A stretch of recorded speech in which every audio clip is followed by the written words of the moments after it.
সবাই চিৎকার করে বলছিল, দ্রুত সরে যাও, কাবা শরীফের চারপাশ পানিতে ভরে যাচ্ছে। সালটা ছিল 1941।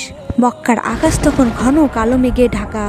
একটানা বৃষ্টির কারণে কাবার চারপাশে থই থই করে পানি জমতে থাকলো। পানির উচ্চতা এমন জায়গায় পৌঁছালো যে মানুষ ভয়ে দিশেহারা হয়ে গেল। মানুষের হাহাকার শুরু হয়ে গেল। একজন কান্না করে বললেন, ইয়া আল্লাহ, এই ঘর তো তোমার, তাহলে কেন এমনটা হচ্ছে? আমরা আজ কিভাবে তাওয়াফ করব? তাহলে তাওয়াফ কি বন্ধ হয়ে যাবে? ঠিক তখনই এক ইমানদার ব্যক্তি সাহস করে বললেন, তোমরা ভয় পেও না, এই ঘরের একজন রব রয়েছেন এবং তিনি এই কাবা শরীফকে হেফাজত করবেন। এইটি কিছু না, এটি হচ্ছে আল্লাহর তরফ থেকে আমাদের জন্য ইমানের পরীক্ষা।